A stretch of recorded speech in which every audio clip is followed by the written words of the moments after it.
ሰላም የተከበራችሁ ውድ ተከታታዮች እንደምንሰነበታችሁ። በዛሬው ቀን ስፔሻል ፕሮግራም ይዘንላችሁ መጥተናል። የዛሬ እንግዳችን ኤርሚያስ ወንድሙ የኢትዮጵያ ብሔራዊ ቡድን ተጫዋች የነበረና ወንድማችን ጓደኛችን ነው። እሱን ይዘን ቀርበናል። ኤርሚያስ እንኳን ደህና መጣ። ረቢ አንተም እንኳን ደህና ቆየህን። በፕሮግራማችሁ እንግዳ አድርገህ ስለጋበዝከን አመሰግናለሁኝ። በጣም ጥሩ ኤርሚያስ፣ መጀመሪያ እስኪ ስላንተን ጀምርና ኤርሚያስ ስላንተ ራስን ብታስተዋውቀን። ያው እንግዲህ ስሜ ኤርሚያስ ወንድሙ ይባላል። ተወልጄ ያደግኩት አዲስ አበባ ከተማ ሲሆን የመጀመሪያ ደረጃ ትምህርት ቤት ያጠናቀቅኩት በፍሬ ህይወት ትምህርት ቤት ሲሆን ሁለተኛ ደረጃውን ደግሞ በንፋስ ስልክ አጠቃላይ ትምህርት ቤት ነበር። ወደ ስፖርትና ወደ ስራ ከመግባቴ በፊት እና ወደ ስፖርቱም ወደ እግር ኳሱ የገባሁትም እንደማንኛውም በሰፈር በመጫወት እና በየትምህርት ቤቱ ጓደኞች ጋር እየተሰባሰብን በመጫወት እንደማንኛውም ተጫዋቾች በዛ ሁኔታ ነው ያደግኩት። በክለብ ደረጃ መጫወት የጀመርኩት በፈረንጅ 1975 አካባቢ ነበር። ለመብራት ኃይል ኤሌክትሪክ ለሲ ወጣት ቡድን በመሆን ነው የጀመርኩት። በጊዜውም አባቴ የዋናውን ቡድን ያሰለጥን ነበር፣ አቶ ወንድሙ በቀለ እና ለመጀመሪያውም የኢትዮጵያ የአፍሪካ ዋንጫ ኢትዮጵያን ወክሎ የተጫወተ ተጫዋች ነበር። አባታችንም የእሱም ኢንፍሉዌንስ ስለነበር የእሱን እግር በመከተል ያው ከሲ መብራት ኃይል ነው የጀመርኩት። በጣም ጥሩ ኤርሚያስ። ጋሽ ወንድሙን ጠቅሰሃል። አቶ ወንድሙ በቀለ የታወቁ የኢትዮጵያ ቡድን አሰልጣኝና ተጫዋችም ነበሩ። አንተም ትንሽ ወንድምህ ሰለሞን ወንድሙ አይ ቲንክ በኢትዮጵያ ውስጥ ሬኮርድ የያዛችሁ ናችሁ። ከአንድ ቤተሰብ 3 ሰዎች ለብሔራዊ ቡድን የተጫወቱና የአቶ ወንድሙ በቀለ በኢትዮጵያ ስፖርት ወይም በእግር ኳስ ቡድኖች የነበራቸው ኃላፊነት እና እስካሁን ብዙ የሚታወሱ ስለሆነ ምን አለ የምትለን? ያው አባቴ መጀመሪያ ለመቻል ቡድን ነበር የተጫወተው። የመጀመሪያው መቻል ቡድን ሲመሰረት ከድሮ ከነ ጊዮርጊስ እና መኩሪያ የሚባሉ የተለያዩ ቡድኖች ነበሩ። በዛ ውስጥ ነው የጀመረው። ከዛም ለመጀመሪያው የኢትዮጵያ ቡድን ተመርጦ ሱዳን ላይ የመጀመሪያው ኢትዮጵያ የአፍሪካ ዋንጫ ሲዘጋጅ ኢትዮጵያ፣ ሱዳን እና ኢጂፕት ሲጀምሩ በዛኛው ውድድር ላይ በቋሚ ተሰላፊነት ለኢትዮጵያ ተጫውቶ ያው ያለው አበርክቷል የሚችለውን በሙሉ። ከዛ ሲመለስ ያው በመቻል ቡድን ብዙ ጊዜ ሻምፒዮንሺፕ የሆኑበት ጨዋታዎች ላይ ጎል በማግባት በተለይ በግንባሩ በማግባት የታወቀ ነበረ እና እንደ አጋጣሚ ለመቻል ሲጫወት እግሩ ተሰበረና ከዛ ኳስ ጨዋታ ሲያቆም ወደ መብራት ኃይል በጊዜው በነበሩት የስራ አስኪያጅ የነበሩት አቶ ማህተመ ስላሴ ሰይፉ ይባሉ ነበር። እሳቸው ጠይቀውት የመጀመሪያውን የኢትዮጵያን ኤሌክትሪክ ቡድንን እያሰለጠነ እየተጫወተ እንዲያቋቁምላቸው በጠየቁት መሰረት ወደዛ ተዛውሮ ለመጀመሪያ ጊዜ መብራት ኃይል ቡድን ሲመሰረት እሱ ነበር ተጫዋቾች አሰባስቦ የጀመረው ቡድኑን ማለት ይቻላል። ብዙ ጊዜ በመብራት ኃይልም ብዙ ሻምፒዮንሺፕ በመብራት ኃይል ቡድን ከማስገኘቱም አልፎ ብዙ ተጫዋቾችንም ለብሔራዊ ቡድን ከድሮ ተጫዋቾች ጀምሮ ከነ ኢታሎ ቫሳሎ እነ በርሄ ጎይቶም ሌሎችም ከዛ በኋላ እንደነ ፍቃዱ ሙለታ፣ መሐመድ አሊ፣ ሸዳድ ሌሎችም ተጫዋቾች ለብሔራዊ ቡድን አበርክቷል። እኔም ከዛ በኋላ ደግሞ እኔም እና ሰለሞንም የሱን እንትን በመከተል በብሔራዊ ቡድን ልንጫወት ችለናል። ስለ ሰለሞን ስላመጣህ እስኪ ስለ ሰለሞን የእግር ኳስ ወደ አንተ ከመሄዳችን በፊት ስለ ሰለሞንም እስኪ ትንሽ አጫውተን። መቼ ነበር ሰለሞን የጀመረው? እሱም ብሔራዊ ቡድን ውስጥ ገብቶ ተጫውቷልና ትንሽ ስለ ሰለሞን እስኪ አጫውተን። ያው ሰለሞንም ያው የኔን እግር በመከተል እሱም በመብራት ኃይል ሲ ቡድን ነው የጀመረው። ከዛ በኋላ በተለያዩ ክለቦች ጥቁር አንበሳ፣ በባህር ትራንዚት ተጫውቷል። ከዛም አልፎ በኢትዮጵያ ብሔራዊ ወጣት ቡድን በመወከል ዚምባብዌ ድረስ ሄደው ተጫውተው ነበረ። ከዛ መልስም አይ ቲንክ ገና በ17 18 ዓመት እያለ ነበር ለመጀመሪያ ጊዜም ለብሔራዊ ቡድን ተመርጦ የተጫወተው እና በጊዜውም በጣም ኃይለኛ ተጫዋች ነበረ። በአንድ ወቅት እንዲያውም አሉ ከሚባሉት ኮከብ ተጫዋቾች በመባል በጋዜጣ ላይ ሁሉ ኢንተርቪው የተደረገበት ጊዜ ነበረ። ከዛም ለ14ኛው አፍሪካ ዋንጫ ማጣሪያ ወደ ሊቢያ በምንሄድበት ጊዜ አብረን ተመርጠን በዛው ስንቀር አብረን ሄድ ነው። እንግዲህ ይሄን ይመስላል የሱ ማስተዋጽኦ። ወደ ሞሪሸስ ማለት ነው? አዎ ሞሪሸስ ነው። እንግዲህ ያው በቅድም እንደጠቀስከው በኢትዮጵያ የእግር ኳስ ታሪክ ውስጥ ከአንድ ቤተሰብ አባትና ሁለት ልጆች በመሆን ብሔራዊ ቡድኑን በመወከል እንግዲህ የመጀመሪያዎቹ ሆነናል። ከዛም ውጭ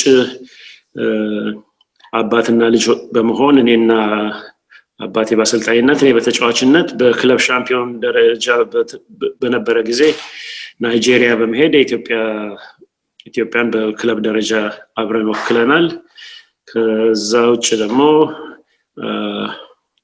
በሁለት አፍሪካ ዋንጫ አባትና ልጅ ኢትዮጵያን የወከልንበት ብቸኛ ቤተሰቦች ነን። አባቴ በአንደኛው አፍሪካ ዋንጫ ሲጫወት እኔ ደግሞ በ13ኛው አፍሪካ ዋንጫ ሊቢያ ላይ በተደረገው ውድድር እንትን በማድረግ በቤተሰብ እንግዲህ ያለንን ይሄን ያህል አስተዋጽኦ በእግር ኳስ አበርክተናል ለማለት ይችላል። በዛን ጊዜ ስትጫወቱ ኤርሚያስ ወደኋላ እንሄድና የፖለቲካ ሁኔታም እንደምታውቀው ወታደራዊ መንግስት ስልጣን የያዘበት ጊዜ ነበር። ብዙ ምናልባት እንደፈለጋችሁት ምናልባት ከክፍለ ሀገር ወደ ክፍለ ሀገር መዘዋወር ወይም እየሄዳችሁ መጫወትም ምናልባት ችግሮች ሊኖሩ ይችላሉ። በአጠቃላይ ቡድኖች እንዴት ነበር ጨዋታው የሚካሄደው?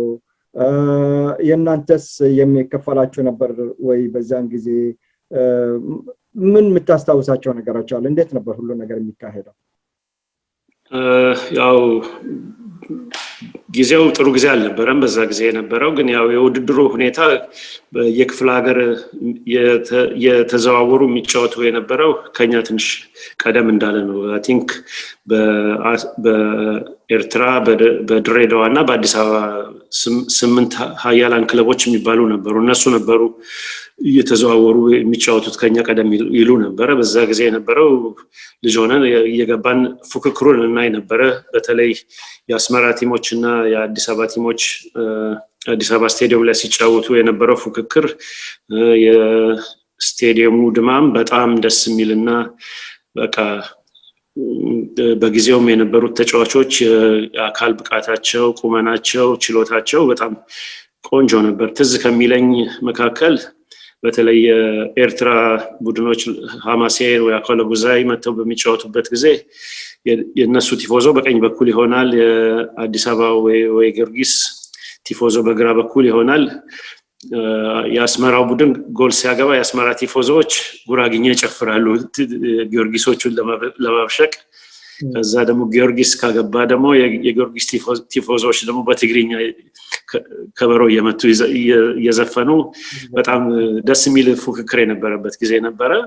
ከዛ በኋላ አይ ቲንክ በጦርነቱ የተነሳ ከኤርትራ ውድድር ታገደ መሰለኝና ውድድሩ የነበረው በአዲስ አበባ እና በድሬዳዋ በኩል ነበር። በዛ ጊዜ በተደረገው ሁኔታ በድሬዳዋ እየሄድን ለመጫወት እድል አግኝቼ ነበረ። ከዛ ውጭ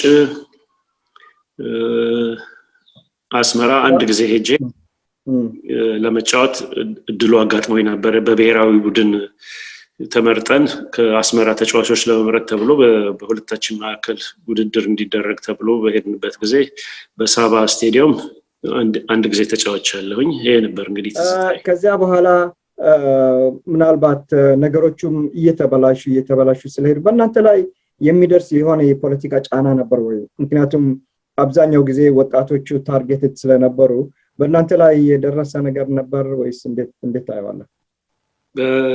በእኔ በኩል እንኳን ፐርሰናሊ ምንም የደረሰብኝ ነገር አልነበረም። በፖለቲካም ውስጥ ኢንቮልቭ አድርጌ ስለማላቅ በእኔ በኩል ግን ያው አንዳንድ ተጫዋቾች ላይ ያው ባላቸው የፖለቲካ ኢንቮልቭመንት ችግር የደረሰባቸው በጊዜው ነበሩ። እኔም አንድ ጊዜ ያው በየቀበሌው የወጣቶች ስብሰባ ምናምን የሚባል ነገር ነበር እና እዛ ካልሄድክ ያስሩ ነበር እና እንዳጋጣሚ እኔ ለብሔራዊ ቡድን ልምምድ ላይ ሆኜ በጊዜው መሄድ ስላልቻልኩኝ መተው ከቤቴ ወስደውኝ ነበረ። ግን ያው ነገርኳቸው እና እዛ ቀበሌ ውስጥ ያሉት ሰዎች ያቁኝ ስለነበረ ከፌዴሬሽን ደብዳቤ ያጽፍናና ከአሁን በኋላ እናስቸግርህም አሉኝ። በዛ መሰረት ፌዴሬሽኑ ለብሔራዊ ቡድን እንደምጫወት ደብዳቤ ለቀበሌው ጻፈልኝ። ከዛ በኋላ ምንም አይነት ችግር አልደረሰብኝም። እንደዛ ነበር ሁኔታው። እስኪ የምታስታውሳቸው ጨዋታዎች መጀመሪያ በአገር ውስጥ እንጀምርና በአገር ውስጥ በአስመራም ሆነ በአዲስ አበባም በሌላም በድሬዳዋም ሆነ በጣም የምታስታውሳቸው ካንተ ሜሞሪ የማይጠፉ ትዝታዎች ምን አሉ? በክለብ ደረጃ ብዙ ጊዜ ያው ከኤሌክትሪክ እና በጊዮርጊስ በኩል ያለው ፉክክር ብዙ ጊዜ እንትን ይል ነበር። በተለይ አባቴን በሚያሰልጥንበት ጊዜ ሁለቱ ቡድኖች ብዙ ጊዜ ለፋይናል የሚደርሱ ነበሩ። በእኛም ጊዜ እኛም ከወጣን በኋላ መዋቅሩ ከመቀየሩ በፊት የመጨረሻ ጨዋታዎች የተወሰኑ ጊዜ ከጊዮርጊስ ጋር የነበረው ፉክክር በጣም ኃይለኛ እና ጥሩ ጊዜ የነበረበት ነበር። ከዛ በኋላ ከተቀየረ በኋላ መድህን እያለሁኝ ያሳለፍኩት የጨዋታ ጊዜዎች በተለይ አብረውኝ የተጫወቱት በጣም ስኪልፉል የነበሩ ልጆች የነበሩበት መድን ቡድን እስካሁን ድረስ ትዝታ እንዳለኝ ነው የነበረው።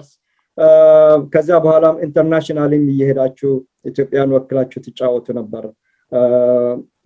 አንተ የምታስታውሰው በህይወትህ ውስጥ በጣም ጥሩ ጨዋታ ነበር የምትለው የሆነ ገጠመኝም ካለ እስኪ ብትነግረኝ። ያው በእኛ ጊዜ ብዙ ጥሩ ተጫዋቾች ነበሩ። ያው ውጭ መውጣትና በፕሮፌሽናል ደረጃ የመጫወት እድሉ ዝግ ስለነበረ ነው እንጂ ጥሩ ደረጃ መድረስ የሚችሉ ብዙ ጥሩ ተጫዋቾች ነበሩ። እንደነ ሰለሞን ጋሜ የመሳሰሉ፣ ተስፋ ሚካኤል፣ ዳኜ፣ እነ ዳኛቸው፣ ከኛ ቀደም ያሉትም እንደነ ንጉሴ ገብሬ የመሳሰሉ፣ ከድሬዳዋ እንደነ መሐመድ ሚግ ለ13ኛ አፍሪካ ዋንጫ እንድናልፍ ያደረገን ብዙ ተጫዋቾች ነበሩ። እንግዲህ ሁሉንም ለመጥቀስ አይቻልም። በአጠቃላይ ጥሩ ፉክክር የነበረበት ነበረ። ኢቭን አይቮሪ ኮስት ላይ አገሩ ላይ 2-2 ሲወጡ የኛ ቡድን በጣም ኃይለኛ የነበረው አይቮሪ ኮስት እንትን በሚሉበት ጊዜ የነበሩ እንደነ አቦነ እንደነ ንጉሴ አስፋው የመሳሰሉም ትላልቅ ተጫዋቾች ነበሩ እና ብዙ ጥሩ ተጫዋቾች ነበሩ። ተረፈ በኢንተርናሽናል ጨዋታ ከትዝታዬ አንደኛው በ13ኛ አፍሪካ ዋንጫ ኢትዮጵያን ወክሎ የተጫወትንበት ጊዜ ምንጊዜ የማይረሳኝም። በአፍሪካ ዋንጫ ኢትዮጵያን መወከል። ከዛ ውጭ ግን የኢትዮጵያ ወጣት ቡድን አምበል ሆኜ ነበር። በፈረንጆች 1978 ለዓለም ዋንጫ የምናልፍበት የመጨረሻ ጨዋታ ላይ በዳኛ አድሎ የተነሳ በሪጎር የተሰጥቶብን ከሀገር ውጭ ጃፓን ላይ ለሚደረገው የዓለም የወጣቶች ዋንጫ በአቶ ይድነቃቸው ተሰማ ስም የተሰየመውን እዛ በአድሎ በተደረገው እንትን አለማለፋችን ሁሌ ይቆጨን ነበር። በዛም ላይ እንደነ ማራዶና መጀመሪያ ጊዜ የተጫወቱበት ውድድር ስለነበረ ከነዛ ትላልቅ ተጫዋቾች ጋር አብሮ የመጫወት አጋጣሚ ይኖረን ነበር። ከጨዋታውም በኋላ ያው በአድሎ የተነሳ 2 ጎል አግብተን ተሽሮብን ስለነበረ ከሜዳ ሁሉ አንወጣም ብለን የአልጄሪያ ፖሊሶች ውሻ ይዘው ገብተው ነው በውሻ ያስወጡን። ከዛም ወደ ሆቴላችን በምንሄድበት ጊዜ በአውቶቡሳችን ራሱ ከስቴዲየም ስንወጣ በድንጋይ እየተወረወረ ነበር የወጣ ነው። ያ ነበር እንግዲህ የሚያሳዝን ሁኔታ በኳስ ዓለም ያጋጠመኝ። ከየት ነበር ዳኛው? ከሴኔጋል መሰለኝ። ፍሬንች ስፒከር ናቸው። እኛም ብዙዎች ፈረንሳይኛ ስለማንችል የኛ አሰልጣኛችን ራሱ በጊዜው የነበረው አቶ ታደሰ ይባል ነበር። ከመናደዱ የተነሳ ከጨዋታ በኋላ ዳኛው ጋር እየሄደ ፔትሮ ዶላር እያለው ይነግረው ነበረ። ያው ፔትሮ ዶላር ገንዘብ ሰጥተው ነው እንደዚህ ያደረክብን ይል ነበረ። ሁኔታው እንደዛ ነበር እንግዲህ። በጣም ያሳዝናል። 13ኛው የአፍሪካ ዋንጫ ጠቅሰህ ነበር በጣም የማይረሱ። ስለዚህ እስኪ ትንሽ አጫውተን ኤርሚያስ። 13ኛ አፍሪካ ዋንጫ ያለፍነው ቅድም ያው እንደጠቀስኩላ አይቮሪ ኮስት ላይ 2-2 ወጥተው 7 ተጫዋቾች ከናሽናል ቲም 4 ነው 5ቱ እንዲያውም ቋሚ ተሰላፊዎች ጠፍተው ለመልሱ ጨዋታ እኔ ነዳኛቸው ሌሎች ኦልሞስት አዲስ ቲም በለው እንደገና ተመርጠን መንግስቱ ወርቁ ነበር በጣም ኃይለኛ ዝግጅት በማድረግ የመልሱን ግጥሚያ ኢትዮጵያ ላይ 1-0 እየተመራን መጨረሻ ላይ ያልቅ ሲል መሐመድ ሚግ የሚባል የድሬዳዋ ተጫዋች ነበረ እሱ ባገባው ጎል 1-1 በመውጣት ወደ ሊቢያው የአፍሪካ ዋንጫ ልናልፍ ችለናል የዛ ቀን ራሱ የነበረው ደስታ በስቴዲየሙ እንደዛ አይነት ጊዜ ማይተን አናቅም ነበር ሰው በጣም ከመደሰቱ የተነሳ ከስቴዲየም ወተን እንኳን ወደ ሆቴላችን ለመሄድ መኪናው ራሱ መነቃነቅ እስከሚያቅተው ድረስ ወደ 2 ሰዓት ነበር የፈጀብን ከስቴዲየም ጊዮን ሆቴል ከጀርባ ለመድረስ ነውና ከዛም በኋላ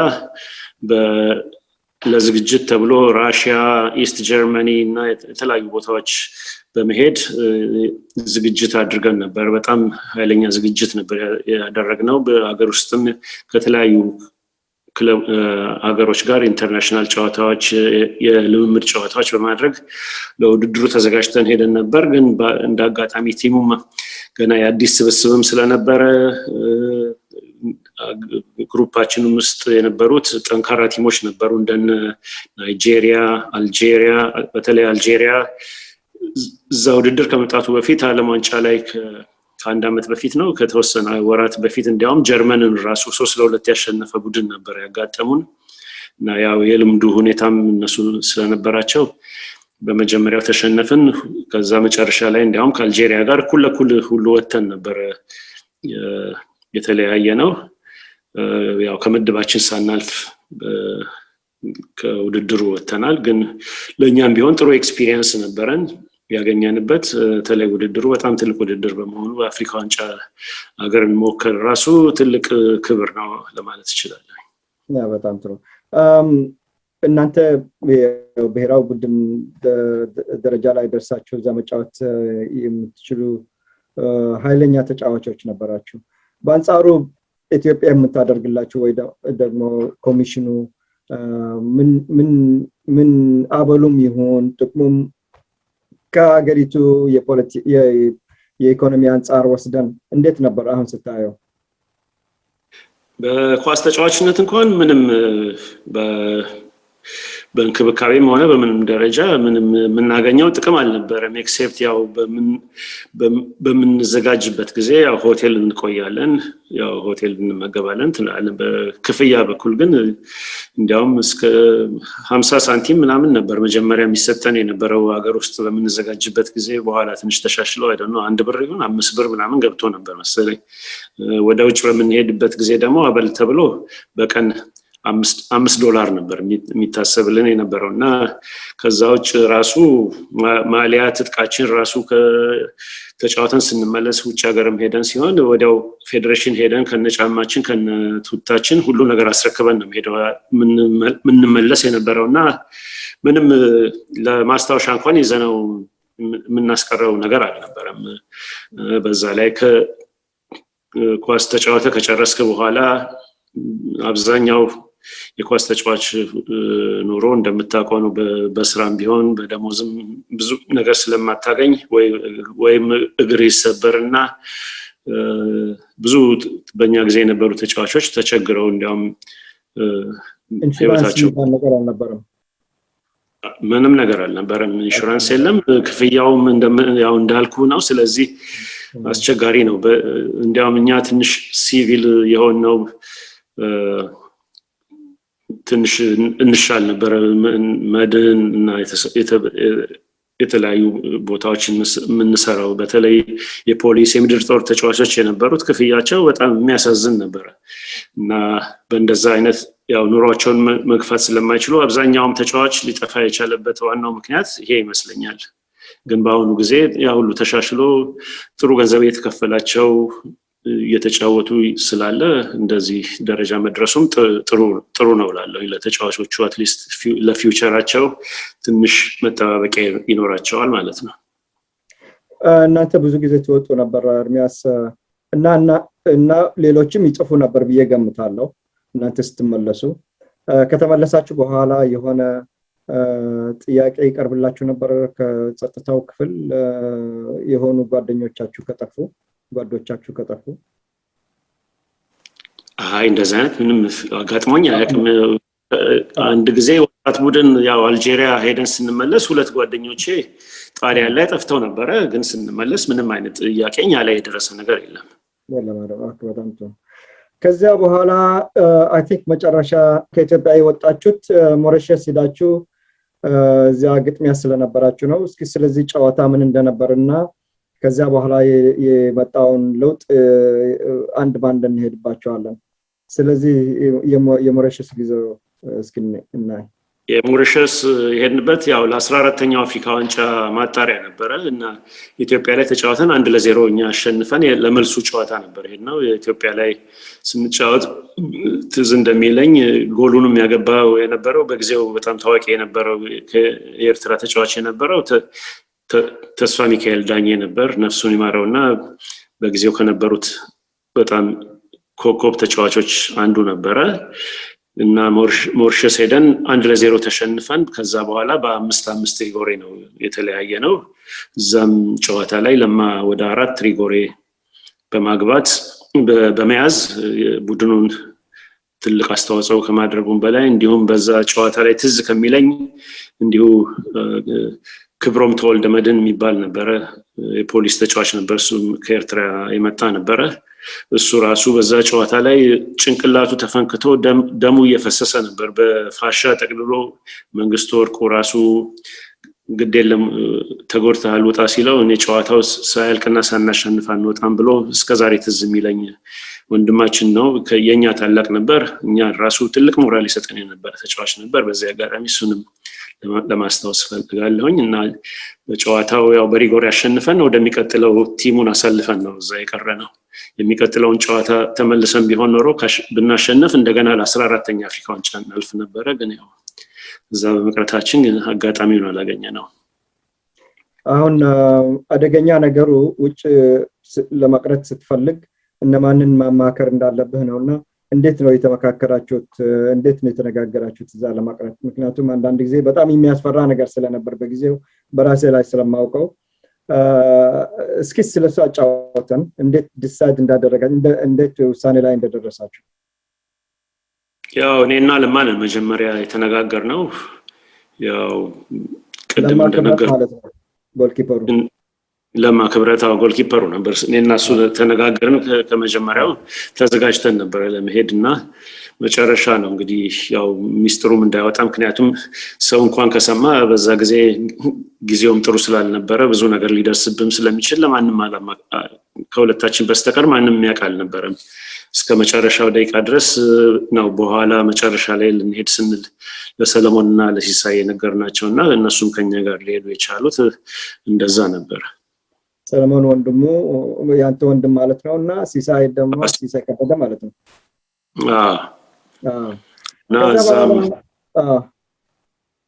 ያው ከዛ በኋላ ያው ከጨዋታው በኋላ እንዳጋጣሚ ያው ወስነን ስለነበረ ያው ከጨዋታው ሞሪሸስ እስከሚደርስ ድረስ ያው ጠዋት ከትሬኒንግ በኋላ ያው እዛው ያረፍንበት ሆቴል አካባቢ ያው ወጣ ብለን ወክ አድርገን ምናምን እንመለስ ስለነበረ እንዳጋጣሚ የሆነ ሞሪሸሳዊ እዛ አግኝተን ከሱ ጋር ተነጋገርን። ያው እንደዚህ ሐሳብ እንዳለን እና እንዲረዳን እና ወደ አሜሪካን ኤምባሲ ምናምን ከጨዋታ በኋላ እንዲወስደን ከሱ ጋር ተነጋገርንና እሱ በጣም ደስ አለው። በጣም ለመርዳት እንትን ብሎ እንዲያውም እኛ ከሞሪሸስ ጋር ስንጫወት እሱ ስቴዲየም ገብቶ የኢትዮጵያን ባንዲራ ነበር ልጁ እንትን ያውለበልብ የነበረው። እንዲያውም ለማ ባለፈው ኢንተርቪው ላይ ሲናገር ነበረ ኢትዮጵያዊ መስሎት ካሸነፍን በኋላ ሮጦ ሲሄድ ሞሪሸሳዊ ሆኖ እንዳገኘው ከዛ ብሎ ተናግሮ ነበር። እና ኤኒዌይ ከዛ ካሸነፍን በኋላ ማታ ከሱ ጋር ተቀጣጠርንና በሆቴላችን ጀርባ እንዲመጣ አድርገነው ሻንጣችን ምናምን አዘጋጅተን እሱ ከሰዎች ጋር መጥቶ ራት እየበላን እያለን እኛ ተነስተን ሄደን ልክ እነሱን ሰውየው መምጣቱን ስናቅ ቶሎ ሄደን ሻንጣዎቻችንን በመስታወት በኩል ለነሱ እንትን ብለን ሰጠነውና በማግስቱ ሾፒንግ ስለምንሄድ ከጨዋታው በኋላ እዛ የሆነ ቦታ እንድንተቀጣጠርን 2-3 ሄጄ ስለነበር ከዛ በፊት ሞሪሸስ ቦታዎቹን ስለማውቀው እዛ ተቀጣጠርን። እሱ ነው እንግዲህ ይዘውን ሄዶ ወደ አሜሪካን ኤምባሲ እና ወደ UNHCR ገብተን ያው እንትናችን አሳይለሙን ለመጠየቅ የቻለበት ሁኔታ። ምንድን ነበር ሰውየው የሚሰራው ስራ? እንዴት ነው ያገኘው? እንዲሁ የሆነው ሰው ነው ያነጋገራችሁት ወይስ ራንደምሊ መንገድ ላይ አግኝተነው ነው ስናዋራው?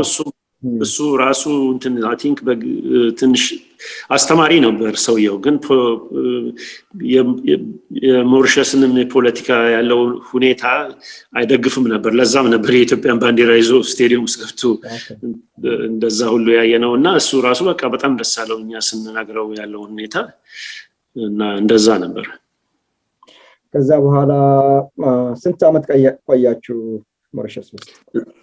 እዛ ሞሪሸስ 1 ዓመት ከ1 ወር ቆይተን ነው ወደ አውስትራሊያ 1984 የመጣ ነው እና እዛ በምንቆይበት ጊዜ ከመጀመሪያ ጀምሮ የUNHCR ድሮ ኢትዮጵያ ውስጥ የሚሰራ አንድ ዳኒሻዊ ሽማግሌ ሰውዬ ነበረ። በሱ ብርታት ነው እንግዲህ እዛ የቆየነው። በምንቆይበት ጊዜ ግን ያው ምንም ችግር አላጋጠመን።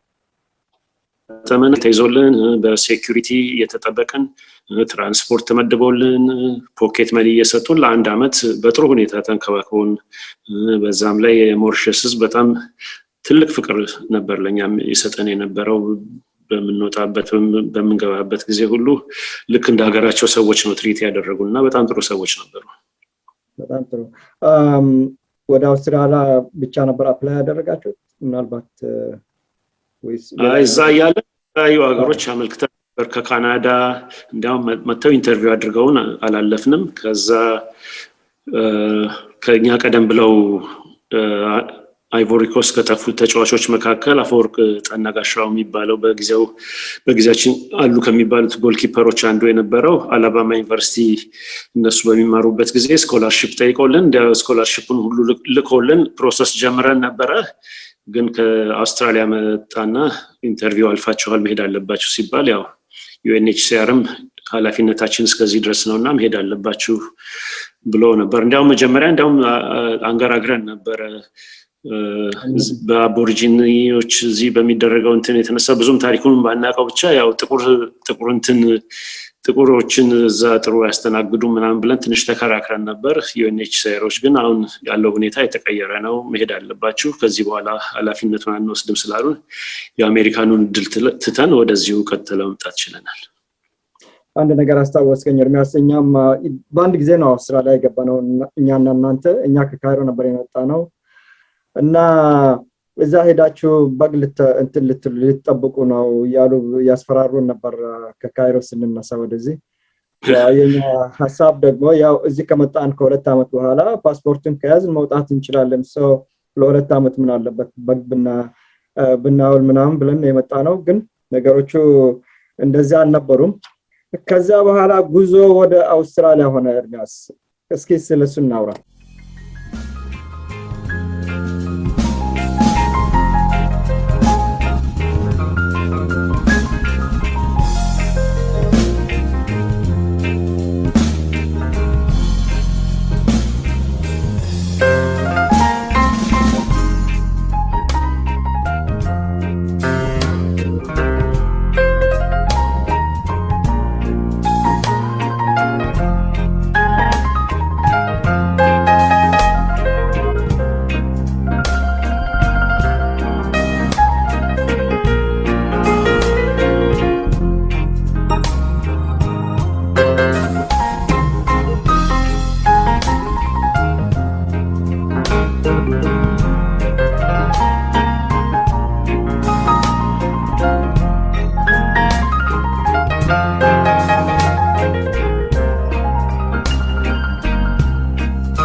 የአውስትራሊያ እንግዲህ ያው I think 1984 ነው እኛ የደረስነው ከናንተ ከአንድ ሳምንት ከ10 ቀን በኋላ ነው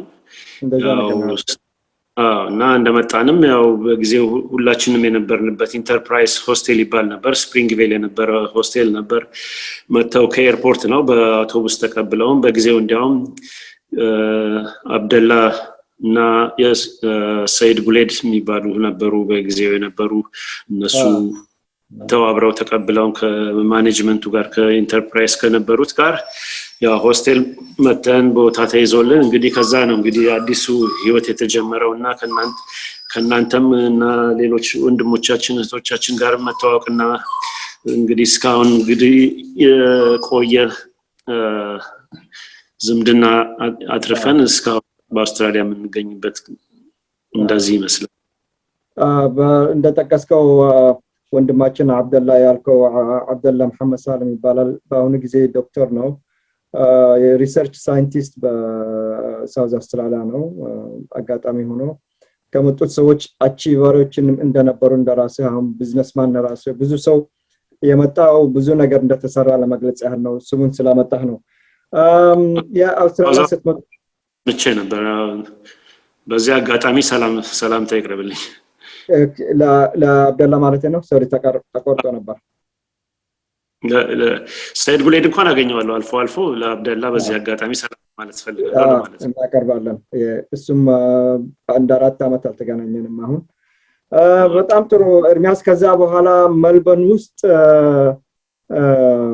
እናንተ በጣም የታወቃችሁ የእግር ኳስ ተጫዋቾችም ስለነበራችሁ አቅምም ስለነበር በዛ ጊዜ አውስትራሊያ ብዙም የእግር ኳስ ጨዋታም ብዙም አይታወቅም ነበር በእናንተ ጊዜ ምናልባት ስትመጡ ምን የሞከራችሁት ነገር ነበር ወደ እግር ኳስ ለመግባት የአውስትራሊያ እግር ኳስ እናንተም ወጣቶች ነበራችሁ በዛ ጊዜ እንደመጣን ያው አውስትራሊያ ሆስቴል እያለን ነው እንዲያውም አንድ ሁለት የተለያዩ ክለቦች መተው አነጋግረውን ወዲያው ነው እንዲያውም ሪንግውድ ነው መጀመሪያ የተስማማ ነውና ሄደን ለመሞከር እንትን ያለ ያው ቡድኑም ደስተኛ ስለነበሩ አራታችንም ተቀብለው መጫወት ጀምረን ነበር ከዛ ትንሽ መጫወት እንደጀመረን ያው ኢንተርናሽናል ተጫዋቾች የግድ ክሊራንስ ያስፈልጋቸዋል የመልቀቂያ እና ይሄንን የአውስትራሊያ የቪክቶሪያ ሶከር ፌዴሬሽን በመስማት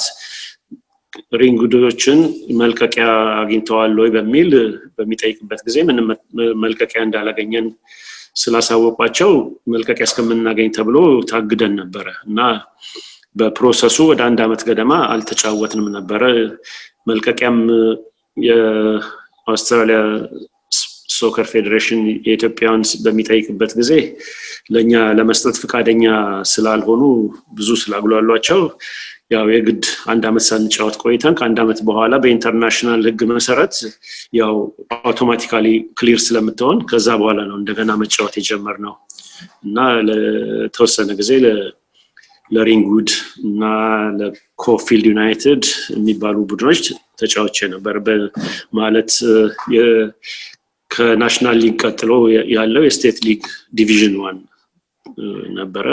ፉክክሩም ጥሩ ነበር፣ ግን ያው ክፍያውም ዝም ብሎ ነበረ። የአውስትራሊያ ስታንዳርዱም እስከዚህም አልነበረም እኛ በምንጠብቀው ደረጃ። ግን ያው ለመጫወት ያህል ተጫውተን ነበረ። ከዛ በኋላ ሜልበርን ክሮሺያ የሚባል ቡድን ነበረ።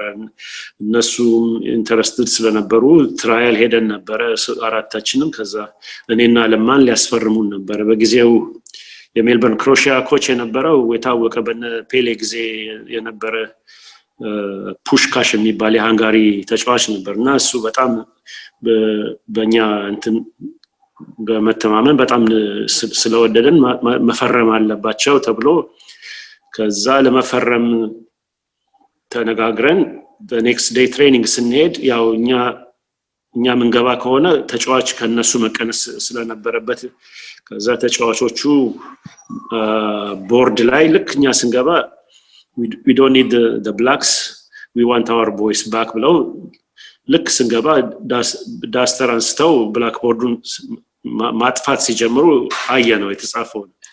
ከዛ እኔና ለማ ነበርን ወዲያው ተነጋገርንና የዛሬውን ብቻ ትሬኒንግ ሰርተን ከዚህ ወዲህ ከነኚህ ጋር እንጫወትም በማለት በቃ ከዛ በኋላ ጥለን ወጣን። ተመልሰንም አልሄድንም እና ሁኔታው እንደዛ ነበረ። ከዛም እንዲያውም አንድ ጊዜ የዓለም ወጣቶች ሻምፒዮንሺፕ እዚህ ነበረ። እዚህ እንደሆነ ዓመተ ምህረቱን ረሳሁት እንጂ የአፍሪካ ወጣት ቡድኖችን እዚህ መተው በሚወዳደሩበት ጊዜ ከፈረንሳይ ጋዜጠኞች መተው ነበርና እዚህ ያው በእግር ኳስ በኢንተርናሽናል ተጫዋቾች ካሉ ኦፒኒየናቸውን ስለ ውድድሩን ጠይቃለን ብለው በመጡበት ጊዜ እዛ ላይ ኢንተርቪው አድርገውኝ ነበር ከፈረንሳይ የመጡ ጋዜጠኞች እና ይሄንን ሁኔታ ሜልበርን ክሮሺያ በጥቁርነታችን የተነሳ እንደዛ ተደርጎ እንትን ያው መጫወት መቀጠላችን እንዳቆምን ስንነግራቸው እንዲያውም ፈረንሳይ ሀገር ሄደው ራሱ በትልቁ ሬሲዝም በደረሰበት ሁኔታ ኳስ ጨዋታ እንዳልተጫወትን ማቆማችንን እንትን ብለው ጋዜጣ ላይ ሁሉ ፈረንሳይ ሁሉ ወጥቶ ነበር። ልክ ነህ። በዛን ጊዜ እንደ አውስትራሊያ ከሀገር ስናየውና እንደ ህዝብ አይ ቲንክ ከጠበቅነው በላይ ነበር። ግን እንዳልከው አንዳንድ ቦታዎች ስራ ቦታ ሊሆን ይችላል፣ ክለቦች ሊሆኑ ይችላሉ። አንዳንድ ግለሰቦች እንደዛ አይነት አስተሳሰብ ያላቸውም ያው ከዛ በኋላ እንመጣለን እኛም ስንጫወት ኳስ ይደርስብን ነበር እንዳለ ልክ ነህ። በቦታው ላይ ነው ያለው ያልከው ነገር። በአጠቃላይ ስለ አውስትራሊያ የነበረ በዛን ጊዜ ኢምፕሬሽን ምንድን ነበር ከነዚህ ሰዎች ውጭ? ምን እንግዲህ እኔ አውስትራሊያ ከገባው ጀምሮ በጣም ወደድኩት ሀገር ነው። ከጠበቅነው በላይ ነው ያለውም የመንግስቱም እንክብካቤ ለህዝቡ የሚያደርገው ከጠበቅኩት በላይ ስለሆነ ሌላ እንኳን ይሄን ያህል ያጋጠመኝ ነገር የለም። ግን በእግር ኳሱ ደረጃ ያው ቅድም እንደነገርኩ አንዱ ምክንያት አብዛኛዎቹ ቲሞች እዚህ ስንመጣ ኦርጋናይዝ የነበሩት በየራሳቸው በየሀገራቸውና በናሽናሊቲያቸው የግሪኩ ራሱ የግሪክ፣ ክሮሻው የራሱን ክሮሺያ፣ የዩጎዝላቭም እንደዛ ብሎ ስለተቋቋመ በጣም ገብተህ ለመጫወት እናንተን ለማለት ኤክሴፕሽናል ካልሆንክ በስተቀር ኦፖርቹኒቲው ለማግኘት ትንሽ ያስቸግር ነበር። ሁሉም የራሱን ስለሚደግፍ ማለት ነው። በዛ የተነሳ ነበር አንድ አካባቢ እንዲያውም ዴቪድ ሂል የሚባል ነበር መሰለኝ ስፖርት ፌዴሬሽን ሆኖ ይሄንን እንትን ቀይሮት አሁን ላለው ሁኔታ በዘርና በእንትን በኤትኒክ ክለቦች እንዳይሆኑ ብሎ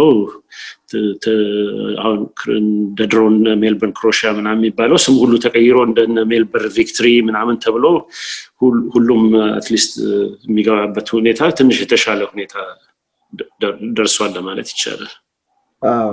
አሁን በጣም ይሻላል።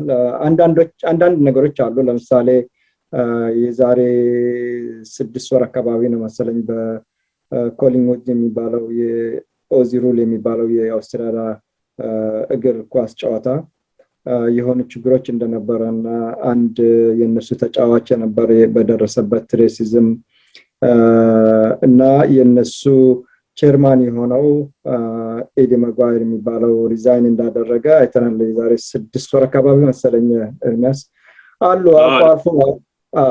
ግን የሚገርመው ኢቭን በኦዚ ሩል እነዚህ ሰዎች አቦሪጂኒም ሆኑ ሌሎችም በጣም ኃይለኛ ተጫዋቾች ናቸው። አንዱም የሳውት ሱዳን አለ በአሁኑ ጊዜ በጣም ኃይለኛ ተጫዋች ነው እና ያው ማኖሪቲ ኮንክ ሁሉ ጊዜ እንደዚህ ነገር ስላለ ያው የኔ ብሎ መውሰድና ተስፋ ለመቁረጥ ነው። ከዛ በኋላ የጤና ቡድን መጫወት ተጀመረ ኤርሚያስ እና በአንተ አማካኝነት አንድ ሀራምቤ የአፍሪካን ሶከር ክለብ የሚባል ተቋቁሞ ነበር እና በዛን ጊዜ ከተለያዩ የአፍሪካ ሀገሮች የነበሩበት እስከ ዛሬ ብዙ ሰው የሚያስታውሰው ስለሆነ እስኪ ስለሱ ምን ትላለህ? እንዴት እንደተቋቋመ ካንተ እንስማው እስኪ።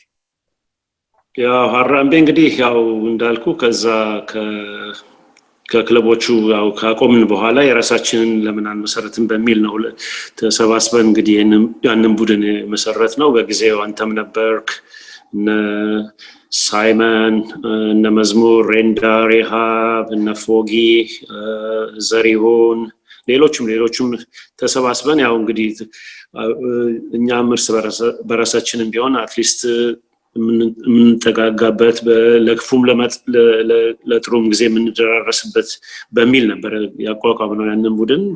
ግን ከጠበቅነው በላይ በመሆን እንዲያውም በሊጉ ደረጃ ሁሉ እስከ ሻምፒዮንሺፕ እስከ ማግኘት የአፍሪካን ሶከር ራሱ በአውስትራሊያ ውስጥ ማፕ ውስጥ ራሱ እንዲመዘገብ ለማድረግ እና በፌዴሬሽኑ ራሱ ብዙ አድናቆት ያገኘንበት ጊዜ የነበረ አፍሪካን ሞተር ሌክስ እስከመባል ድረስ የነበርንበት ጊዜ የነበረ ተጫዋቾቹም እንዳልከው ከተለያየ ከኢትዮጵያ ከኤርትራ ከሞሮኮ ታንዛኒያ የተለያየ ሀገሮች አፍሪካን በሙሉ ማዕከል አድርጎ ከኬንያ ሁሉ የነበሩበት በጣም ጥሩ ፍቅር የነበረውና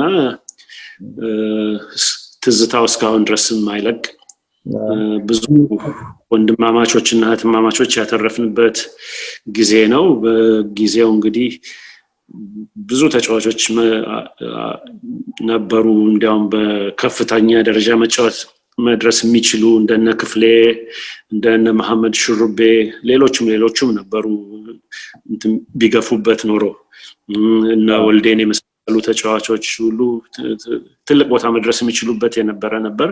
ለማንኛውም እንግዲህ በምንችለው መጠን አሻራችንን አውስትራሊያ እግር ኳስ ውስጥ እንትን አድርገን ጥሩ ወንድማማቾችና እህትማማቾች አትርፈን እስካሁን እንግዲህ በደስታውም በሀዘኑም እየተገናኘን እስካሁን አለን። ይሄ የማይረሳ ዘመን ነበር። ከምዕራብ አፍሪካም ሳይቀር ነበሩን እነ ኦሪል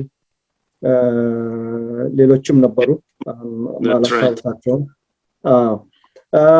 ያው ስናገኘው የነበረው ውጤት ያው ዲሲፕሊን የሆነ ክለብ ስለነበር ቲሞችም ሁለት ቲም ነበረን ኤ እና ቢ። እነሱም በየጊዜው አይ ቲንክ ሮብና አርብ መሰለኝ ወይስ አንድ ቀን ነበር ትሬኒንግ የነበረን። ሮብ አስታውሳለሁ ሐሙስ ነው መሰለኝ ሁለት ቀን ትሬኒንግ ዊኬንድ ትሬኒንግ ነበር እና ትሬኒንግ ያልመጣ ሰው የሆነ ሪዝን ከሌለውና ጀስቲፋይ ካላደረገ በሚቀጥለው ቀን እሁድ ቀን እንደማይጫወት ሁሉ ስለሚያውቅ ሁሉም ሰው ይመጣ ነበር ለጨዋታው እና በጣም ዲሲፕሊንም ያንተም አሰልጣኝ መሆን በጣም ነው የጠቀመን። በጣም ኃይለኛ የሆነ ስልጠና ነበር። እስከ ዛሬ ያስታውሱታል። ለምሳሌ አሁን ፎቶዎች አሉ ከኔ ጋር ኤርሚያስ ከቢ ቲም ብንጀምር ግራ ላይ ቀይ ማሊያ ለብሰው ያሉት ደስታ ገመዳ፣ ዲን መሐመድ፣ አህመድ አባሲ፣ ሳሙን መኮንን፣ ደሳለኝ ከዛ አለን ክላርክ አውስትራሊያዊ ነው፣ አለማየሁ ተስፋዬ፣ መዝሙር ኃይሉ ከዛ ያለው ቁጭ ካሉት ወደ ኋላ በስተግራ በኩል ሐምዛ አለ፣ አህመድ መሐመድ አለ፣ ሙሂዲን ፎጊ፣ ሳሽ፣ ሳልህ በደር፣ ጀማል ሻኒኖ አሉ። እነዚህ የቢ ቲሞች ናቸው ለማስታወስ ያህል። ከዛ ኤዎቹ ግሪን የለበሱት አብዶሽ አለ፣ በኋላ መዝሙር ኃይሉ ጎልኪፐር ኃይለኛ ጎልኪፐር የነበረ ነው። አይ ቲንክ በመዝሙር የተነሳ አንድ ጊዜ ቶፕ 4 የወጣ ነው በሱ ጎልኪፐርነት ነው። ስለሱ ምናልባት በለስ ብዬ እናወራለን እስኪ ከኤርሚያስ ጋር። ከዛ በኋላ ከ10 ዓመት በፊት ያረፈው ወንድማችን ወልደ ማርያም ነው ያለው። ከዛ በኋላ ደምሴ፣ ከዛ በኋላ ሰይድ ሐጎስ፣ አህመድ ጄጄ መሐመድ፣ ከዛ በኋላ አንተ ነው ያለው ኤርሚያስ፣ መሐመድ አህመድ፣ ከዛ እኔም አለሁበት እዛ። ከዛ በኋላ ሹርቤ ወይ መሐመድ ሐሽፌር፣ ሰይድ ሙስጠፋ፣ ክፍሌ፣ ሰለሞን ወንድሙ፣ እነዚህ ናቸው በፎቶ ላይ ያሉ። ብዙ ምናልባት ይቀራሉ። አጋጣሚ ሆኖ ይሄን የተነሳንበት ጊዜ ያልነበሩ ሌሎችም ስለነበሩ ነው እንጂ ብዙ ሰዎች የቀሩ አሉ። ለምሳሌ በኮሚቴ ውስጥ ረሃብ ነበረች፣ አላህ ሐማሷ ማርፋለች። ዘሪሁን እስማኤል ከኮሚቴ ውስጥ አስታውሳለሁ። እስኪ ስለ ትሬኒንጉና ስለ ጨዋታው ሲደርስብን የነበር እንዳልከው እያንዳንዱ አንዳንድ ጊዜ ምን ያጋጥማል ነበር? ለምሳሌ የሚድል ኢስት ክለብ ከሆነ ለምሳሌ አረበኛ ተናጋሪ ከሆነ ሁሉ ጊዜ ከነሱ ጋር ነው የሚቆመው። ክሮኤሺያ ከሆኑ ወይ ደግሞ ግሪክ ከሆኑ ሰውየው ከነዚህ ሀገሮች አውሮፓዊ ከሆነ ከነሱ ጋር ነው የሚቆመው። በእኛ ላይ ብዙ በደል ይደርስ ነበር በኳስ እና ስለሱ ምን ታስታውሳለህ ኤርሚያስ? አዎ እንዳልከው ነው። በኳስ ጨዋታ ላይ እንትን ያው የራሳቸውን እንትን መደገፋቸው አይቀርም፣ ግን ማሸነፍ የምንችለው ያው በጨዋታው ስለነበረ ያው መልሱን የምንሰጣቸው የነበረው በጨዋታ ነበረ። ሁሉንም ነገር በመጫወትና ያው ውጤቱን በማስመስከር ስለነበረ መጨረሻ ላይ ያው ጊቭ አፕ የሚያረቡበት ጊዜ ነበር። እኛም በተቻለ መጠን በእነሱ ኢንፍሉዌንስ ባለመናደድ ራሳችንን በመቆጣጠር እስከ መጨረሻ ድረስ ጨዋታችን ላይ ብቻ ኮንሰንትሬት አድርገን ያው መጨረሻ በውጤት እንቀጣቸው ስለነበረ ያ ነበር መልሳችን። ልክ ነህ። ብዙ ጨዋታዎችን አሸንፈን የሊጉ ሊቀመንበር የሊጉ ማናጀር እኛ ሆም በተጫወትንበት ጊዜ በእኛ ሆም ግራውንድ በመምጣት ጨዋታዎችን ይከታተሉ ነበር። ከምናስታውሳቸው ምናልባት ኤርሚያስ ታፍ ቲም የሚባሉ አንደኛው የኛ ነበር ሃራምቤ፣ ሁለተኛው ደግሞ የኢስቲሞር ተጫዋቾች የነበሩት ኢንደቨር ሂል የሚባል ነበር። ኢንደቨር ሂል እነሱ ነበሩ። ሌላው ደግሞ ያው ሚድል ኢስት ነው እየተባለ የሚጠራው። ፍላሚንጎም ነበሩ የሞሪሸስ ተጫዋቾች። አራቱ ናቸው መሰለኝ ቶፕ የነበሩ። ሁሉ ጊዜ በእኛ ከቶፕ 4 ወርደን አናውቅም እና በዛ አጋጣሚ ብዙ ሰዎችን መጥቀስ ይቻላል። ለምሳሌ መዝሙር ኃይሉ በነበረው ኃይለኛ የጎል ኪፐርነት አስተዋጽኦ በሱ ብዙ ደረጃዎችን ብዙ ከፍ ያለ ደረጃ እንድናስመዝግብ አድርጎናል። ወልደ ማርያም ወንድማችን ያረፈው ደግሞ እሱም አስመራ ምናልባት ተገናኝታችሁ ሊሆን ይችላል። አስመራ ውስጥ ይጫወት ስለነበር ከነሱን የሰማሁት እሱና ሌሊ በጣም የምንወደውና የምናከብረው የነበረ ነው። ነፍሱን ይማረው ወልደ ማርያም። እሱም በጣም ኃይለኛ እንትን ነበር፣ ዲፌንደር ነበር። እስኪ ስለነሱ ምን የምትለው ነገር አለ ኤርሚያስ? ያው እንግዲህ እንዳልከው ነው በጊዜው አሉ ከሚባሉ ተጫዋቾች አንዱ ነበሩ። ከመዝሙር ብትጀምር ያው እሱም በአገር ውስጥም በፖሊስ ክለብ ጎልኪፐር የነበረና በናሽናል ቲም ሁሉ ተመርጦ የነበረ ብዙ ኤክስፒሪየንስ ያለውና ጎበዝ ጎልኪፐር ነበር እና ያው ብዙ ጎሎች በማዳን የምናውቀው ነው። ቲሙንም በመምራት ከጨዋታ ውጭም ራሱ ቡድኑን በመርዳት ብዙ አስተዋጽኦ አድርጓል። ያው አንዳንዴ ግን ሲቀብጥ እንደ ተጫዋች ሆናለሁ ብሎ ጎሉ ጋር ፈጥራለሁ ሲል አንዳንዴ ያስገባብን ነበረ። ያው እንደ ቀልድ አልፈዋል። ግን ያው በጣም ጎበዝ ጎልኪፐር እንደነበረና ለቡድኑም ብዙ አስተዋጽኦ እንዳደረገ በዚህ አጋጣሚ ለመናገር እፈልጋለሁኝ። ሌላ ያው ቲሙ በሙሉ እንዳለ ወልዴን ጠቅሰሃል። ከወልዴ ጋር ደምስ ስዩም ነበረ። ደምስ ስዩምና ወልዴ 4 እና 5 ሆኖ ሲጫወቱ ማንም የሚያልፋቸው ተጫዋች አልነበረም። ወልዴ ቢታለፍ ደምስ አለ፣ ደምስ ቢታለፍ ወልዴ ይተካ ነበር እና ወልዴ በተለይ ከመጣ ጀምሮ በጣም ዲሲፕሊን የነበረው ተጫዋች፣ ለቲሙ በጣም ትልቅ ኮንትሪቢዩሽን ያደረገ፣ ከሰው ተግባቢ የነበረ፣ በጣም ጥሩ ጸባይ የነበረው፣ በኳሱ ደረጃ ራሱ እዚህ ሀገር አሉ ከሚባሉት ትላልቅ ክለቦች ውስጥ ገብቶ መጫወት የሚያስችል አቋም የነበረው ነበረ። ያው ግን በጣም በሚያሳዝን ሁኔታ ነው ያጣነው። በልጅነቱ በማለቱ ሁላችንም ትልቅ ሀዘን ነበር የተሰማን በጊዜው። ሌላ ማነው ሊሊም እንደዚሁ ከኛ ጋር መጥቶ ተጫውቷል ለተወሰነ ጊዜ። እሱም በጣም ታለንት ያለው ኃይለኛ ተጫዋች ነው። በተለይ ድሪብሊንጉ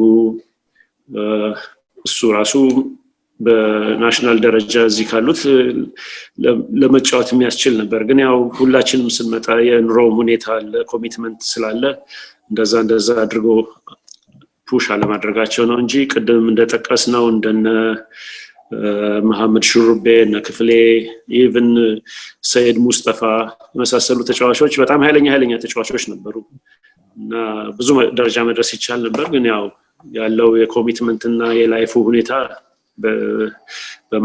በማስገደድ ያው ባለንበት ሁኔታ እንትን ለማድረግ ችለናል። ከዛ በተረፈ ያው በጊዜው የነበሩት ብዙ ተጫዋቾች ነበሩ እንደነ ጄጄ፣ እንደነ መሐመድ፣ እነ ዲን የመሳሰሉ እና ጥሩ ጊዜ ነው ያሳለፍነው ለማለት ይቻላል። በጣም ጥሩ ጊዜ ነበር።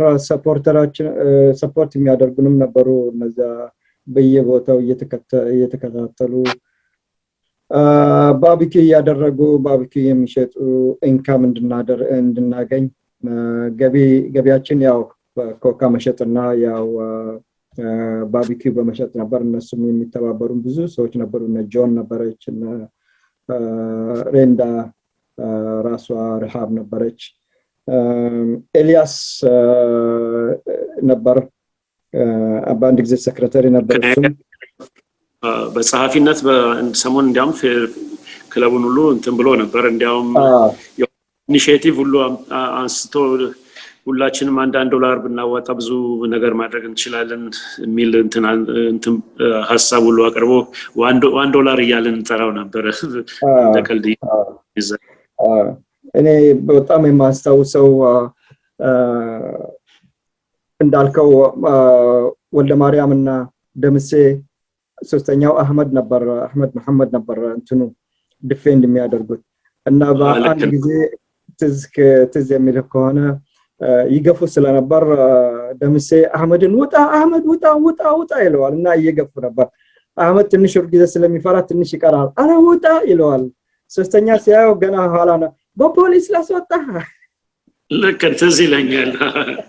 እና ደምሴ የራሱ ትሪክ ነበር። በጣም እንስቅ ነበር። ተጫዋቾች አንዳንድ ጊዜ በሳቅ የተነሳ ጨዋታ ያቆሙ ነበር። ስብሰባ ውስጥ ትዝ ይለኛል አንድ ጊዜ ደሳለኝ ሐላኬ ከአንተ ጋር ጭቅጭቅ አድርገው እዛ ከጨዋታ በኋላ ማለት ነው። በኋላ በቃ ከእናንተ ጋር ካሁን በኋላ ኳስ ጨዋታ አልጫወትም፣ ሂጄ ክሪኬት ነው የምጫወተው ካሁን በኋላ ያለው ሁሉ ብዙ ሰው ያስታውሳል። እና ብዙ ወንድማማችነት ነበረን። ከዛ በኋላ ይሄን በየእሁድ በየሬስቶራንት እየወጣን ከቢደር ሰላም ጋር ከኔ ጋር ሁሌ ነበረን። ብዙ ጊዜ ፋውል ያበዛ ስለነበረ ሁሌ አንተ ሰው ያስቸገርከኝ ምን እያልኩት ሁሌ ከጨዋታ በኋላ ይመጣና በቃ አስቸገርከኝ ትለኛለህ አሁንም ምናምን ይል ነበር። እና ያን ጊዜ በጣም የማይረሳኝ ያው እንዳልከው እርሚያስ በሊጉም በጣም ተወዳጅ የሆነ ቲም ነው የነበረን፣ ክለብ ነው የነበረን። ፍቅሩ በጣም ከፍተኛ ነበር።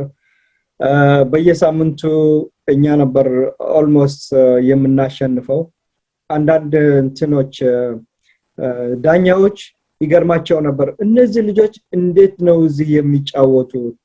እዚያ ቶፕ የቪክቶሪያን ሊግ መውጣት አለባቸው እያሉም ብዙም የሚነግሩኝ ልጆች ነበሩ። ለምሳሌ እነ ክፍሌ ወደ ላይ ያልሄዱበት ምክንያት ምንድነው? እነ ሹርቤ መጫወት የሚያንሳቸው አይደለም። በተለይ ሹርቤ በጣም ስኪልፉል የሆነ ተጫዋች፣ በዛ ላይ ገና ያንግ ነበረ።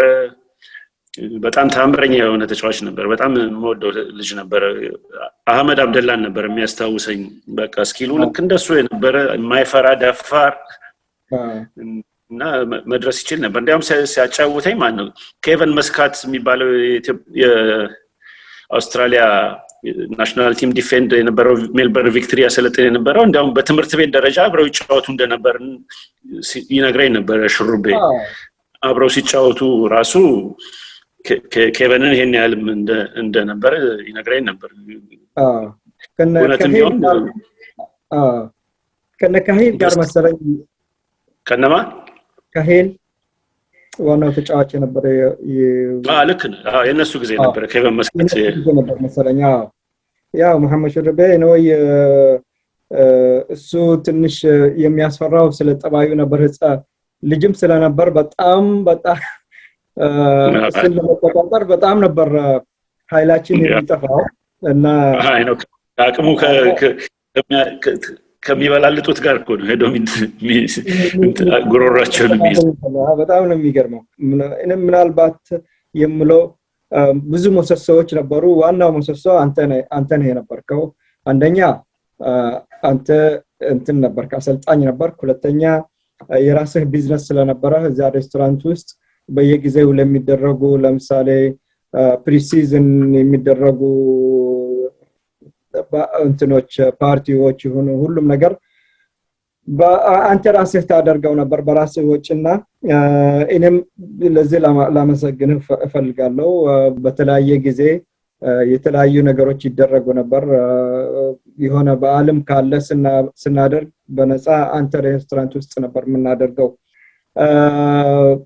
በአውስትራሊያ ብቻ ሳይሆን ወደ አሜሪካም ይሄድ ተጫወት ነበር እየተጠራ በኢትዮጵያን ኮሚኒቲ በአሜሪካ ውስጥ የሚያደርጉት። ብዙ ጊዜ ሄደሃል። እንዴት ነበር? ለምንድነው? እስኪ ትንሽ ስለስብ ብታጫወተን። ያው የአሜሪካን ውድድሩ በጣም ትልቅ ውድድር ነበረ። ያው አብዛኛዎቹ ያው ከኛ ጋር የነበሩ ናሽናል ቲም የሚጫወቱ የነበሩ ጓደኞቼም ስለነበሩ ያው እነሱንም ያው ለማየትና ለመገናኘት በሚል ነው መጀመሪያ የሚሄድኩት።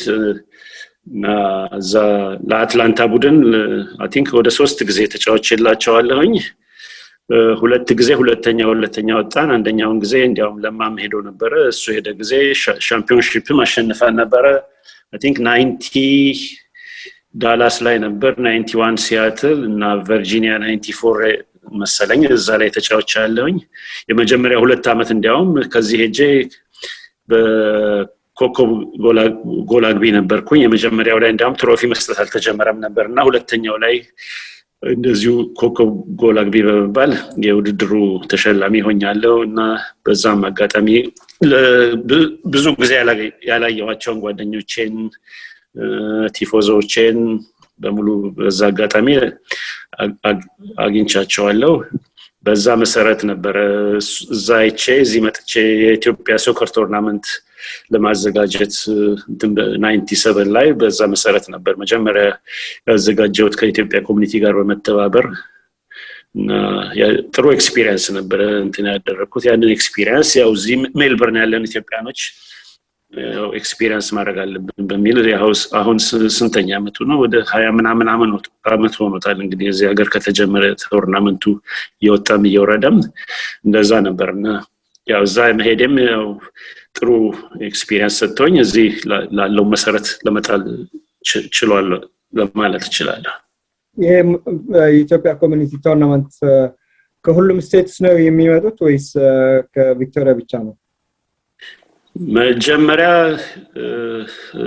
እኛ የጀመርነው ጊዜ ከሲድኒ እና ከአድላይድ ከሜልበርን ሶስታችን በመሆን ነው። እኔ በየቦታ ያሉትን ኮንታክት በማድረግ በማሰባሰብ እዚህ መተው ያደረጉት። ከዛ ፐርዝም ተጨመረበት 4 ሆኖ ነበር። ከዛ በመሐከሉ አለመስማማት ተነሳና ምክንያቱም ያው እንደጠቀስከው ቶርናመንቱ መዞር አለበት የሚል የኛ ቋሚ እንትን ስለነበረ በዛ መስማማት ስላልተቻለ አይ ቲንክ ኢትዮጵያ ኮሚኒቲ ከወሰደው በኋላ ሜልበርን ሲሆን የኢንተርስቴቶቹም ያው በየአመቱ የመምጣቱ ሁኔታ ወጪው ምኑም ቱሩም እንትን ለማድረጉ ለመዞሩ የተነሳ መሰለኝ እስካሁን ባለው ሁኔታ ሜልበርን ነው የሚካሄደው።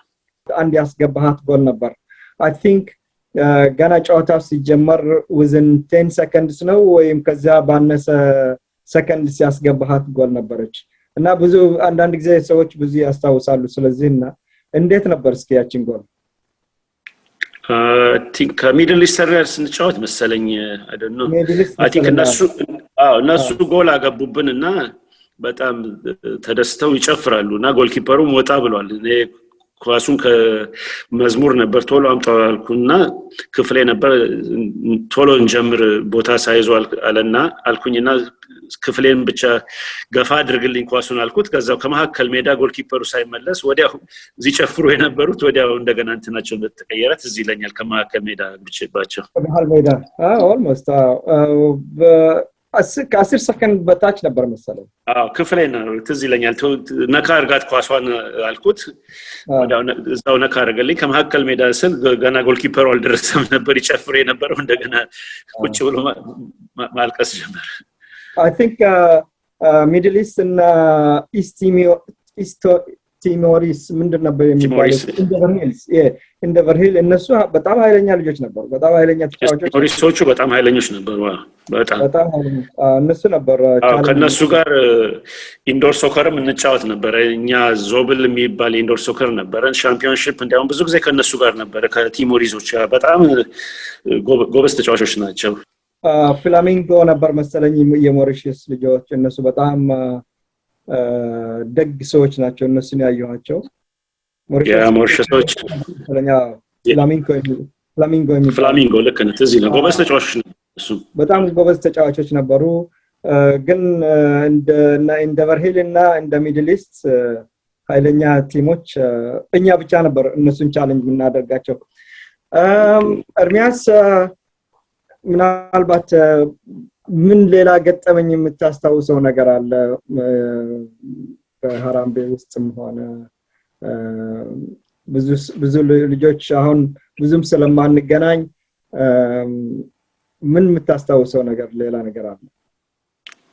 አይ ቲንክ ሁሉንም እንግዲህ የዳሰስ ነው መሰለኝ ከዚህ የተለየ የተረሳ ነገር ያለ እንግዲህ አይመስለኝም። አይ ቲንክ አብዛኛውን እንትን ብለናል።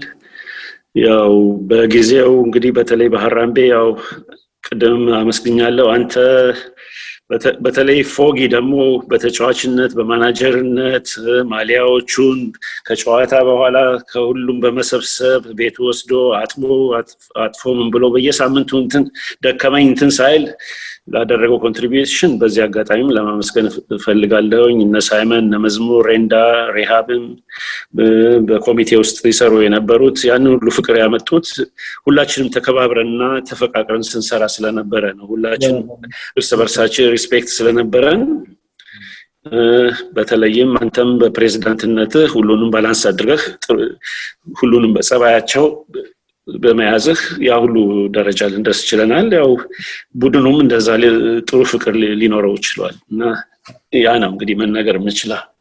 ስም ስጠራ ሳይመን ስትል አንድ ነገር ትዝ አለኝ። ሳይመን በጣም የሚያሾፍና በጣም ጆክ የሚወድ በጣም የማይናደድ ቢያን በፍጹም ተናዶ አይቼው አላውቅም። ትዝ ይለን እንደሆነ እንትን የነበረን ጊዜ ፓርቲ አርገን ነበር አመቱ መጨረሻና ያው ትሮፊ ለመስጠት ዋንጫዎች ለመስጠት እናንተ ሬስቶራንት ላይ ስትሪቱ ባለው መስኮት ቁጭ ብለን እየጻፍ ወደ 6 PM ነበር መሰለኝ ዴቪድ የሊጉ ፕሬዝዳንትና ባለቤቱ ከመኪና ወርደው ሲመጡ አየናቸውና ሲያቆሙ አየናቸውና ሳይመን ጠራ ነው በጣም ገረመን። 6 PM it's very early ማንም ሰው የለም እኮ እዛ ሬስቶራንት። ሳይመን ጠርተን አንተ ሰውዬ ስንት ሰዓት ነው ያልከው ዴቪድን? 6 o'clock አታውቅም የኛ ሰዎች መቼ 6 ሰዓት ይመጣሉ ከዛ በኋላ አምሽተው አይደለም በ8 ምናምን ምንድነው 6 ሰዓት ስለው ቀልድ አያውቅም እንደ 6 ሰዓት ሳይመንም በምን ልትይዘው ይችላል አረ ነው የሳይመን ነገር በጣም ሲቀኝ ነበር አንደኛ እሱ ነው ሁለተኛ ምናልባት በጣም የማስታውሰው I think ሁለት ጊዜ አንድ ጊዜ ጂሎን ሌላ ጊዜ ደግሞ ሌላ ቦታ በአውቶቡስ ተጫዋቾችን ይዘን ስንሄድ ትልቅ አውቶቡስ ተከራይተን እናንተ ካሸነፋችሁ እኛ ደግሞ ብዙ ነገር እናደርግላችኋለን ብለን ይሄድ ነው ፖርት ፊሊፕ መሰለኝ ይሄድ ነው ፊሊፕ አይላንድ እና ብዙ ጨዋታዎች ነበሩ ግን በነበሩት ሁኔታዎች ሰው ያው ኑሮም እያንዳንዱ ሰው ቤተሰብ ስለያዘም የልጆች ነገር ስላለ በተለያዩ ነገራት ተለያይተን ነበር መጨረሻ ላይ መጥቀስ የምፈልገው ምናልባት ደስታ ገመዳ ያገባ ጊዜ ደስታ ያንን ሰው ሁሉን ጠርቶ እዛ ሊያገናኘን ስለበቃ በጣም ነው ደስ ያለኝ ሁላችንም በጣም ነው ደስ ያለን እና በጣም አጋጣሚ ነበር ቆንጆ ሪዩኒየን ነበር ያደረገልን ለሁላችንም ኤግዛክትሊ እና ይሄ ማይረሳ ጉዳይ ነው በጣም ነው የምናመሰግነው ደስታን እስኪ መጨረሻ ላይ ምናልባት ያላልነው ነገር ካለ ምናልባት ልጨምር የምትፈልገው ነገር ካለ እድል ልስጥ ያው እንግዲህ ብዙም የምጨምረው ነገር የለም ያው ሁላችንም አሁን ያው ቤተሰብ ኃላፊም ሁሉ ነገር ጫናም ምንም ስላለ እንደ ድሮ መገናኘት እንትን ባንችልም ያው ጓደኞቻችንን በሙሉ ከአራምቤ ጀምሮ ከዛም በስፖርት የተገናኘናቸው ወንድሞቻችን እህቶቻችንን ያው እንግዲህ በያሉበት ሰላሙን እንዲያገኙ መኝላቸዋለሁ እና የነበረን ጊዜ ጥሩ ጊዜ ነበር ትዝታውም ሁሉ ነገር ለዘላለም ተቀርጾ ይኖራል እንግዲህ የሚቀጥለውም ጄነሬሽን እንደዛ አይነት ጥሩ ጊዜ እንዲደርሰው ምኞቴን ገልጻለሁኝ በጣም አመሰግናለሁ ልጅህ አንተን እየተካህ ነው ይባላል ተጫዋችም እንደሆነም ሰምቻለሁ እስኪ ስለሱ ትንሽ አውራና በዛ እንዘጋለን ይጫወታል ጎበዝ ተጫዋች ነው ግን በአሁኑ ጊዜ ላስት እንትን ፕሪሲዝን ላይ ሲጫወት ጉልበቱን እንትን አክሲደንት ደርሶበት ለአንድ አመት ሰርጀሪ አድርጎ ግን አሁን ነው እንደገና ሪከቨር አድርጎ ትሬኒንግ የጀመረው እንግዲህ ያው ካምባክ ለማድረግ ትንሽ ጊዜ ይፈጃል ሆፕፉሊ እንግዲህ ተሽሎት በሙሉ ጤንነቱ ስፖርቱን ይቀጥላል ብዬ ገምታለሁ እንጂ በጨዋታና በችሎታው ጥሩ ነው ግን ያው ኢንጁሪው ስላጋጠመው ለጊዜው እንግዲህ ምን ያህል ጊዜ እንደሚፈጅበት አላውቅም ከዛ ውጭ ያው የሚጫወትበት ክለብ አንደር 13 እና አንደር 17 አሲስታንት ኮች እና ኮች አድርጎ እንትን ያደርጋል ኢስተር ላይን የሚባል ክለብ አለ ኤንፒኤል የሚጫወት ጥሩ ቲም ነው የዘሉክ አፍተሪም የኮቺንግ እንትን ኮርስ ሰጥተውት ኮች ያደረገ ነው ህጻናቶችን እና አንደር 17 አሲስታንት ኮች በዛ ደረጃ ላይ ይገኛል እንግዲህ ከእግዚአብሔር ጋር ጤንነቱ ከተመለሰለት ጥሩ ደረጃ ይደርስ ይሆናል ብዬ ገምታለሁ በትምህርቱም ጎበዝ ነው አሁን ዩኒቨርሲቲ አድጎ እንግዲህ ሰርድ ይር ማርኬቲንግ እያጠና ነው እና ፓርት ታይም ጆብን በትምህርቱ የወርክ ኤክስፒሪየንስ ይሰራል በዛ ሁኔታ ነው ያለነው በተጨማሪ ያው ባለቤቴም ጋር 21 አመት ሊሆነን ነው አሁን እሷም ጥሩ ባለቤት ነች ያለችኝ በዚህ አጋጣሚ ለማመስገን እፈልጋለሁኝ ለሰጣችሁኝ አጋጣሚ በደዊ በጣም አመሰግናለሁኝ በጣም ነው የምናመሰግነው ወንድማችን ጓደኛችን በጣም የምናከብር እርሚያስ ወንድሙ ለሰጠህን ሰፋ ያለ መግለጫ በጣም ነው የማመሰግነው በግሌም የተከበራችሁ ተከታታዮች ለዛሬ የነበረን ፕሮግራም ከአትሌት ማለት ይቻላል ኮከብ ተጫዋች እርሚያስ ወንድሙ ጋር የነበረን ቆይታ እዚህ ላይ ያበቃል በሚመጣ ፕሮግራማችን እስክንገናኝ ድረስ ሰላም አለይኩም ደህና ሁኑ